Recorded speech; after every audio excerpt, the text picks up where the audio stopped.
अगर आपने इसके पिछले भाग को नहीं देखा तो इसका लिंक मैं आपको आई बटन और डिस्क्रिप्शन में दे दूंगा। साथ ही अगर वीडियो आपको अच्छी लगे तो इसे लाइक और चैनल को सब्सक्राइब करें। तो अब आपका और ज़्यादा समय न लेते हुए सीधे कहानी पर आता हूं।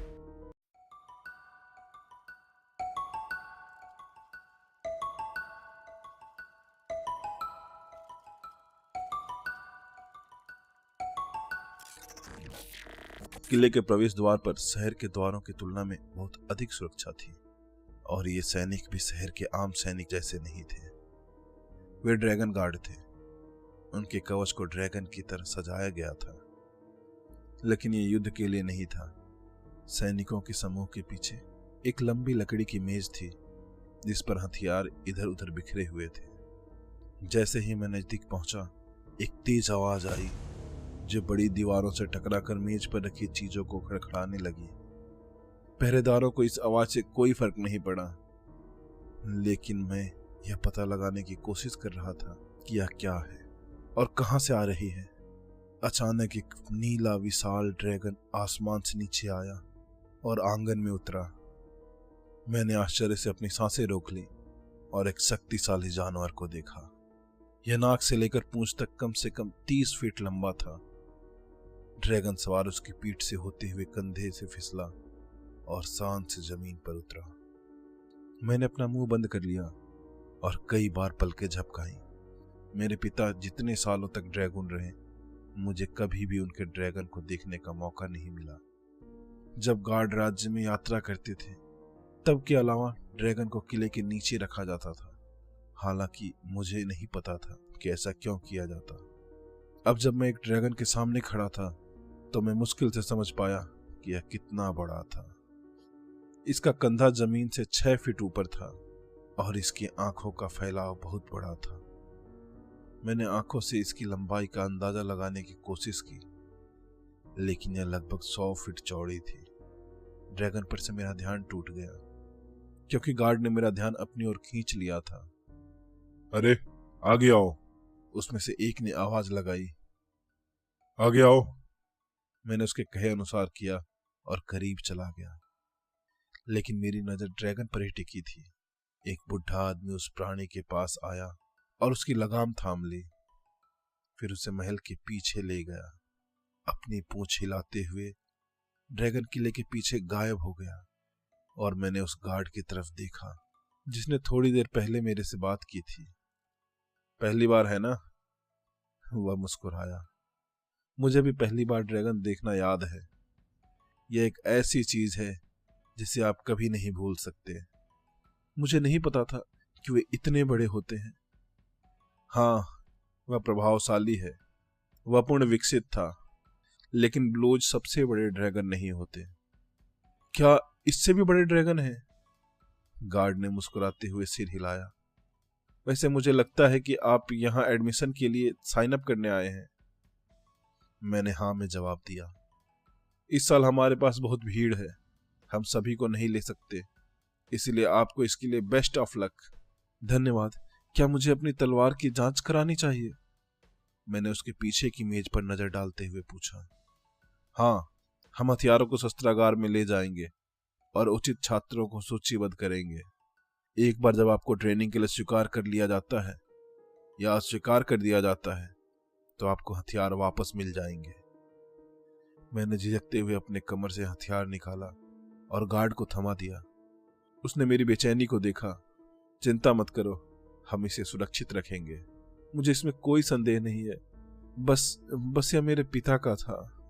गार्ड ने ब्लेड को म्यान से कुछ इंच बाहर निकाला और ब्लेड पर लिखे शब्दों को पढ़ा। फिर मेरी ओर दिलचस्पी से देखा। तुम मैथियायस के बेटे हो? मैंने गर्व से सर हिलाया। क्या आप मेरे पिता को जानते हैं? नहीं, लेकिन मैंने उसे यहाँ कई बार देखा है। वह एक हीरो है, तुम्हें पता है? मुझे पता है। मैं आपका उपनाम जानता हूँ, लेकिन आपका असली नाम क्या है? एल्डविन। गार्ड ने धीरे से सिर हिलाया और हथियार मेज पर रख दिया, जो कि सम्मान की भावना से भरा हुआ लग रहा था।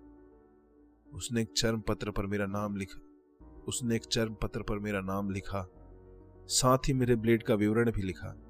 मैं गार्ड के बोलने के बाद कुछ कहने के लिए उत्सुकता से प्रतीक्षा कर रहा था, लेकिन वह चुप रहा। क्या मैं अभी अंदर जाऊं? गार्ड उलझन में लग रहा था। क्या तुम्हें नहीं पता कि क्या करना है? मैंने अपना सिर हिलाया। ओह, माफी चाहता हूं, आप वहां मुख्य दरवाजे से जाओ। उसने किले के सामने की ओर अपने हथियारों से भरे हाथ से दिखाया। प्रशासक आपको साइन इन करेंगे और आपको बताएंगे कि आपका कमरा कहाँ है। समारोह कुछ और घंटों तक शुरू नहीं होगा, लेकिन अगर आपको भूख लगे तो आप डाइनिंग हॉल से कुछ खाना ले सकते हैं, हालांकि ज्यादा मत खाना। समारोह में जो खाना दिया जाता है वह बेहतरीन होता है। धन्यवाद, आपसे बात करके अच्छा लगा, मैंने कहा। मैं किले के प्रवेश द्वार की ओर जा रहे लोगों के छोटे से समूह में शामिल हो गया और उनकी उत्साहित बातें सुनी। उनमें से 2 जन्म से ही बड़े कुल के थे। दोनों गोरे बालों वाले थे। वे किले की अपनी भव्य यात्राओं और राजकुमारी के गायब होने के बारे में बात कर रहे थे। यह मेरे लिए खबर थी, राजा की बेटी गायब थी।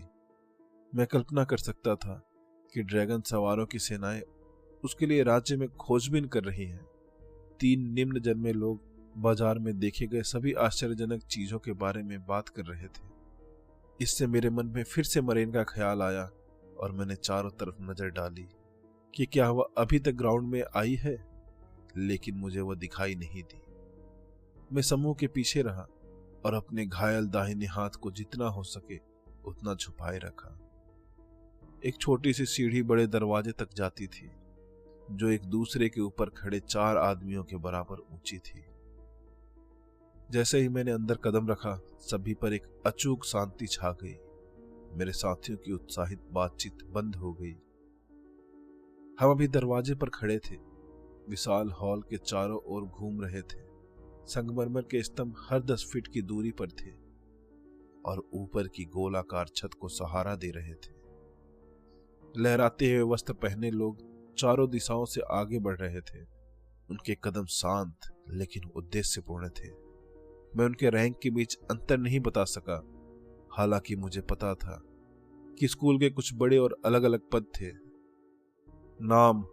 सवाल ने चुप्पी तोड़ी और मैंने अपनी नजर दाईं ओर घुमाई तो एक लंबा बुजुर्ग आदमी एक टेबल के पीछे खड़ा था।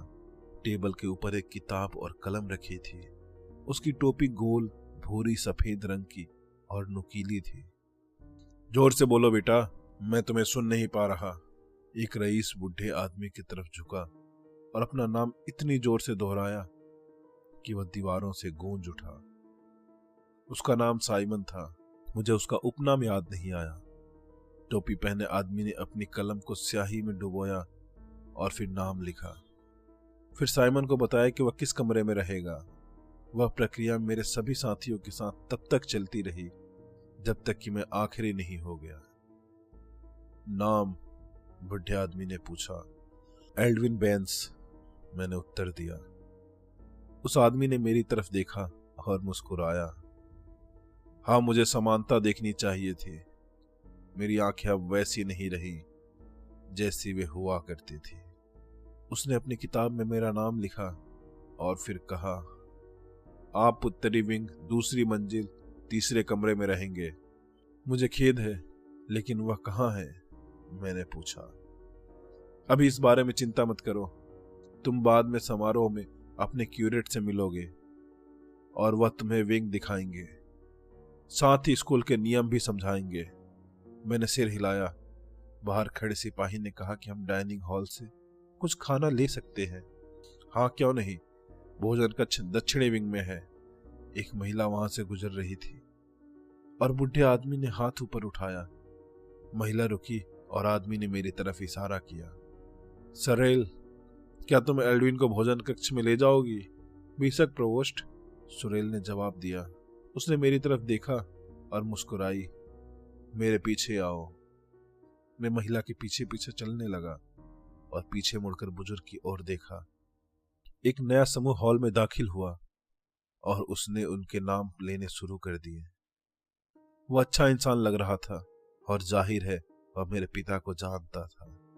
सुरेल मुझे लंबे शांत गलियारे में ले गई और आखिरकार हम एक कोने में मुड़े और ताजी पकी हुई रोटी की खुशबू हवा में फैल गई। बाईं ओर का दरवाजा डाइनिंग हॉल है। सुरील ने कहा, आप चाहें तो समारोह तक वहां रह सकते हैं। हालांकि प्रोवोस्ट ने आपको एक कमरा दिया है और जब तक आपका क्यूरेट स्कूल के नियमों की रूपरेखा नहीं बना लेता तब तक आपको उसमें प्रवेश करने की अनुमति नहीं दी जाएगी। मैंने पूछा, क्या मुझे वहीं रहना होगा? नहीं, बिल्कुल नहीं। एकेडमी में बेझिझक घूमो। बाहर के बगीचे मुझे खास तौर पर पसंद है। मुझे यहाँ लाने के लिए धन्यवाद। मैंने कहा, आपका स्वागत है। सरिल ने अपना सिर थोड़ा झुकाकर वापस उसी रास्ते की ओर चली गई जिस रास्ते से हम आए थे और मैं डाइनिंग हॉल में दाखिल हो गया। बाजार की तरह अलग अलग खुशबुओं की एक लहर ने मेरी इंद्रियों पर हमला कर दिया। मुझे पता था कि बाद में समारोह में मुझे जितना खाना चाहिए उससे ज्यादा खाने से खुद को रोकना मुश्किल होगा। मैं छात्रों की एक पंक्ति में शामिल हो गया और स्टैक में से एक ट्रे उठा ली। जैसे जैसे हम धीरे धीरे आगे बढ़े, एक लंबी लकड़ी की बार में तरह तरह के खाने पीने के सामान रखे हुए थे। ताजी पकी हुई ब्रेड, पनीर के टुकड़े, भाप से पका हुआ मटन, बेक्ड टर्की। हर जगह पर इतना खाना था जितना मैंने पहले कभी नहीं देखा था। मैंने हर चीज का थोड़ा थोड़ा हिस्सा लिया और जब तक मैं बार के अंत तक पहुंचा मेरी ट्रे भर चुकी थी। मैंने एक खाली टेबल देखी और बैठ गया। फिर दूसरे छात्रों पर नजर डाली। हर कोई खाने या बात करने में लगा हुआ था। मैंने पहले जिन दो रईसों को देखा था वे एक साथ बैठे थे। अगर वे उन दूसरे रईसों की तरह होते जिनसे मैं मिला था तो शायद वे खुद को बाकी सभी से बेहतर समझते और मेरे जैसे नीच जन्म वाले व्यक्ति से बात करते हुए पकड़े नहीं जाते। निराश होकर मैंने कमरे में एक आखिरी नजर डाली और खाना शुरू कर दिया। मेरी जीभ पर जो स्वाद आया वो बहुत स्वादिष्ट था। मुझे हमेशा से अपनी माँ के हाथों का खाना पसंद था, लेकिन इस स्कूल के खाने ने उसे शर्मसार कर दिया। मांस के मसालों ने मेरी जीभ को जला दिया, लेकिन शुक्र है कि हर टेबल पर पानी का घड़ा था। मैंने अपने लिए थोड़ा पानी डाला और एक लंबा घूंट पिया। जलन को कम करने के लिए अपने मुंह में ठंडे पानी को घुमाया। इसमें मसाला ज्यादा नहीं था, लेकिन मुझे मसालेदार खाने की आदत नहीं थी। मैं अपने परिवार का एक अजीबोगरीब व्यक्ति था। जब तक मैंने अपनी आधी ट्रे साफ की, मुझे धीरे धीरे एहसास हुआ कि डाइनिंग हॉल की सामान्य आवाजें शांत हो गई हैं। मैंने चारों ओर देखा और पाया कि कई छात्र मेरी ओर देख रहे थे। मैंने दूसरी तरफ देखा, लेकिन मुझे ऐसा कुछ नहीं दिखा जो उनका ध्यान आकर्षित करता। और उसके बाद किसी ने मुझे मारा। मैं अपने कटे हुए हाथ से खाना खा रहा था और दूसरे छात्र मेरी तरफ देख रहे थे। और इसी के साथ यह एपिसोड भी यही खत्म होता है। दोस्तों, आपके वीडियो कैसा लगा मुझे कमेंट में बताएं। साथ ही अगर ये वीडियो अच्छा लगे तो इसे लाइक, चैनल को सब्सक्राइब और इसे दोस्तों में शेयर करें। और अगर अच्छा नहीं लगे तो मुझे बताएं कि इसमें क्या इम्प्रूवमेंट या क्या चेंजेस करने हैं। तो आज के लिए बस इतना ही। बाकी जल्द ही मिलता हूँ इसके अगले भाग या किसी दूसरे वीडियो के साथ। तब तक के लिए धन्यवाद।